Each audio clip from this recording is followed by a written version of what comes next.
환율이 급성으로 올라갔을 때, 이때 98년에 IMF 외환위기였을 때 2,000원 넘었습니다.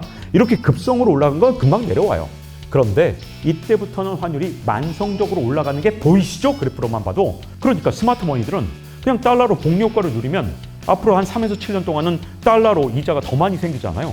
그러니 당연히 달러를 사는 게 똑같은 1년물 국채라도 한국 국채보다 미국 국채가 난 거예요. 대신 달러에 대해서는 아주 재밌는 제가 기준을 만들었는데 2019년부터 이런 기준을 만들었습니다. 저는 앞으로의 경제 상황이 엔드게임 상황이라고 생각하거든요. 엔드게임 하면 또 세상 멸망한 것처럼 생각하시면 안 되고요. 경제학에서 엔드게임이라는 표현을 쓸 땐 어떤 때 보통 비유를 하냐 하면 정부나 금융당국이 쓸 수 있는 수단이 거의 다 썼어요. 금리 다 낮춰받고 막 돈도 다 뿌려받고 다 했는데 이제 더 이상 쓸 수 있는 수단이 남아있지 않다? 그래서 이걸 엔드게임이라고 부릅니다. 자, 그러면 지금 금융당국이 왜 쓸 수 있는 수단이 별로 없느냐? 여러분, 옛날에는 정말 금융당국과 미국 정부 그리고 한국 정부에 어마어마하게 정책 수단이 많았습니다. 대표적으로 금리 인하예요.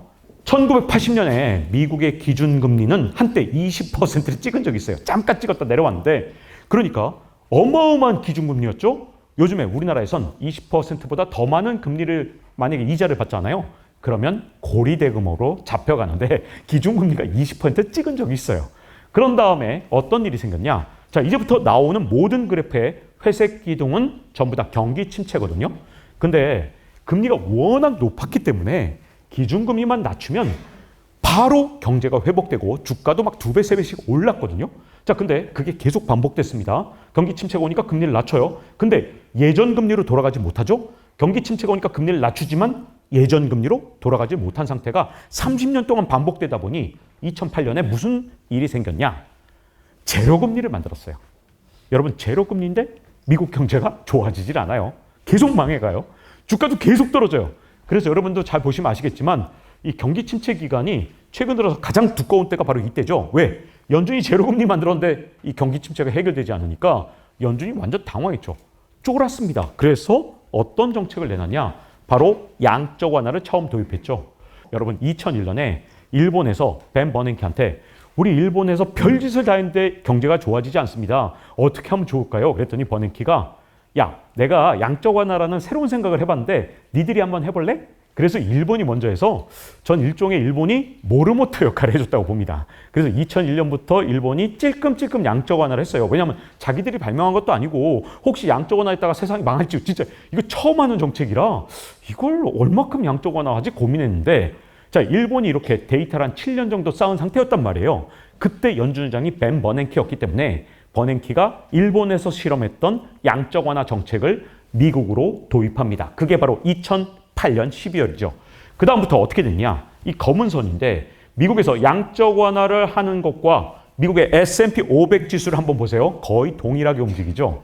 더 재밌는 게 뭔지 아십니까? 딱 양적 완화를 중단한 때가 있었어요. 2016년부터 18년까지 양적 완화를 중단해서 더 이상 늘어나지 않았죠. 근데 여기 뭐라고 써 있습니까? 유로 QE. 유럽에서 양적 완화를 했습니다. 근데 미국의 주가가 올랐어요. 유럽 주가는 안 올랐어요. 왜 그랬냐? 아까 제가 말씀드렸죠. 유럽 경제는 2010년부터 박살이 났다고. 그러니까 유럽에서 양적 완화를 했더니 유럽 사람들이 그 돈 싸들고 전부 다 달러로 바꾼 다음에 미국 주식을 산 거예요. 그때부터 미국으로 돈 몰리는 현상이 계속해서 가속화됐습니다. 왜? 유럽이 더 이상 성장 동력이 되지 않는 상황이 되니까 미국밖에 투자할 데가 없잖아. 그래서 미국으로 돈이 다 몰렸는데 그 증거가 뭐냐? 미국은 양적 완화 중단했는데 유럽이 양적 완화하니까 미국의 S&P 500 지수가 올라가는 기적 같은 일이 일어나서 미국의 S&P 500 지수는 계속 올라갑니다. 자, 2008년 이후의 증시는 저는 진짜 딱 하나밖에 이제 설명이 되지 않는다고 봐요. 전체적인 지수를 올리는 효과는 일단 연준이나 한국은행이 돈 뿌린 만큼 오릅니다. 거의 확실해요. 그 다음 두 번째, 미국 정부나 한국 정부가 돈을 뿌린 만큼 오릅니다. 이 두 가지를 타고 오르는 게 가장 커요. 그래서 연준이나 미국 정부가 돈을 계속 뿌리는 한은 주가가 웬만해선 떨어지기가 어려운 상태가 2008년부터 계속되고 있습니다. 돈으로 펌프질해서 계속 올리는 건데, 자, 그러면 이제 궁금해지죠. 연준은 무한정 돈을 뿌릴 수 있고 미국 정부는 무한정 돈을 뿌릴 수 있는가? 아무리 달러를 하더라도 그게 가능한가? 이 연준이나 미국 정부가 돈을 못 뿌리게 만드는 저승사자가 하나 있습니다. 그게 뭐냐? 여러분, 바로 물가예요.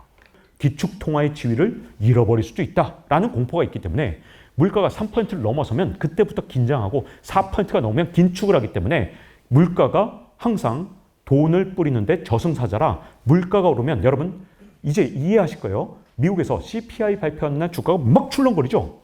미국에서 유일하게 무서워하는 게 CPI 발표하는 거예요. 그리고 PCE 물가지수 발표하는 거 왜 무섭냐? 기축통화의 지위를 지키는데 가장 중요한 게 결국은 물가지표라. 만약에 달러가 물가 대비 휴지가 되면 기축통화의 지위가 약화되고 금값 폭등하고 점점 이 달러라는 게 힘이 약해지거든요. 그래서 여러분들이 PCI 발표할 때마다 항상 곤두서는 겁니다. 자, 근데 우리나라는 과연 소비자 물가지수가 저승사자일까요? 우리나라 물가지표는 진보나 보수 정권 이거 떠나서 그냥 우리나라 개국부터 통계청에서 물가지표를 잘못 만들어서 한국은 물가지표가 물가를 전혀 반영하지 못하고 있습니다.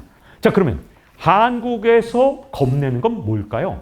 대한민국에서 돈을 마구 뿌리고 싶어 죽겠는데 딱 하나 걸리적거리는 게 있다면 바로 환율입니다. 왜? 물가지표야 정부가 발표하는 거니까 이 지수를 잘못 만들면 얼마든지 이걸 엉망으로 우리 왜곡해서 알려줄 수 있지만 환율은 시장에서 외국인 투자자부터 시작해서 정말 스마트 머니들이 바로 달러로 바꿀지 원화로 바꿀지 이걸 결정하는 곳이기 때문에 환율이 변화하면 특히 환율이 우리나라는 세계의 마지노선인데 지금은 옛날에 뭐 1200원이었지만 지금은 이제 어떻게 되냐. 한국은행의 최근에 한 2, 3년 동안의 동향을 보면 1400원이 첫 번째 마지노선.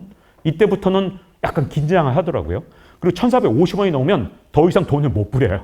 1500원 넘으면 긴축도 하는 것 같아요. 그래서 환율이 가장 중요한 지표 중 하나입니다. 자, 그래서 우리나라도 똑같아요. 미국도 똑같아요. 돈을 뿌린 만큼 그건 뭐 정부가 뿌리든 아니면 한국은행이 뿌리든 똑같습니다. 그러면 자산 가격이 오르는데 여러분 재밌는 게 있지 않습니까? 미국은 주가가 오르는데 왜 우린 집값이 오를까요? 여러분 미국은요. 애플 같은 경우에 최근 10년 동안 주식의 총수가 3분의 1이 줄었습니다. 왜? 애플은 돈 벌면 주식을 소각하거든요. 그래서 주식의 총수가 3분의 2 수준으로 줄어드니까 항상 주가가 올라가는 걸 사람들이 봐서 다들 파블로프의 개처럼 금융시장이 변했는데 야, 연준이 돈 찍는다, 미국 정부가 돈 뿌린다 이렇게 땡땡땡땡 종이 울리면 전부 다 돈 싸들고 가서 주식을 사는 겁니다. 왜? 주식의 총수가 계속 줄어왔기 때문이죠. 근데 한국은 어떤지 아십니까? 한국의 코스피가 지난 15년 동안 2.7배로 올랐어요. 그래서 미국보다 반밖에 안 올랐는데 여러분 비밀이 뭔지 아십니까? 우리나라 코스피의 시가총액은 5.4배로 늘었습니다. 그러니까 주식의 총수가 거의 2배가 더블링이 되는 바람에 우리나라는 오랫동안 경험을 한 거죠. 야, 한국은행이 돈 풀었다며? 아유, 또 집값 오르겠네. 주식은 또 분명히 유상증자할 거 아니야. 주가는 안 올라. 그러니까 한국은행이 돈 풀었다 땡땡땡 파블로프의 개처럼 종이 울려요. 그럼 사람들이 돈 싸들고 가서 강남에 집을 삽니다. 왜? 강남 집의 공급량은 한정돼 있기 때문이죠. 그래서 이렇게 차이가 나는데 여러분들이 부를 더 증식할 때 정말 중요한 걸 하나 말씀드릴게요. 이 그래프만 보면 그동안 어떤 일이 일어났는지가 딱 나오는데 자, 이건 미국에서 하위 90%가 차지하고 있는 자산 비중이고 빨간색은 상위 1%가 차지하고 있는 자산 비중이에요.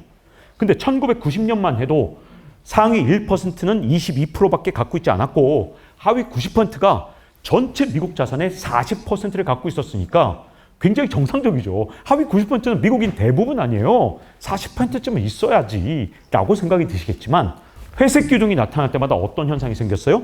경기 침체가 올 때마다 상위 1%는 점점 더 부자가 됐죠. 왜 이런 일이 일어났냐?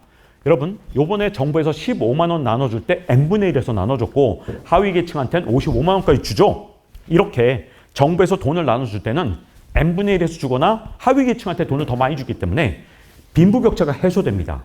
정부에서 돈을 주는 건 재정정책이라고 하죠.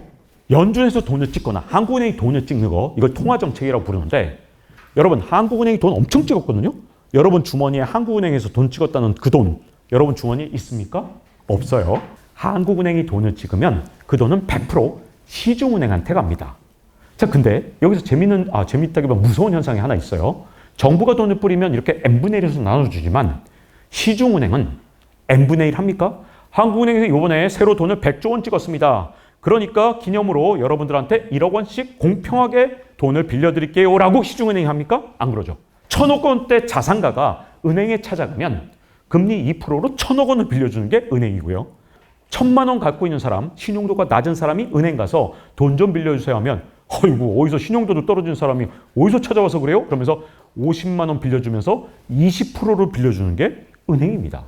더군다나 회색 기둥이 있었을 땐 경기 침체예요. 경제 위기가 왔을 때니까 신용경색이고 은행들이 쫄아서 가난한 사람들한테 돈을 아예 안 빌려주죠.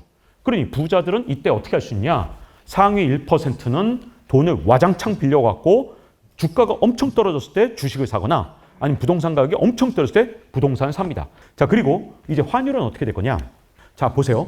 환율이 급성으로 올라갔을 때 이때 98년에 IMF 외환위기 왔을 때 2,000원 넘었습니다. 이렇게 급성으로 올라간 건 금방 내려와요. 그런데 이때부터는 환율이 만성적으로 올라가는 게 보이시죠? 그래프로만 봐도.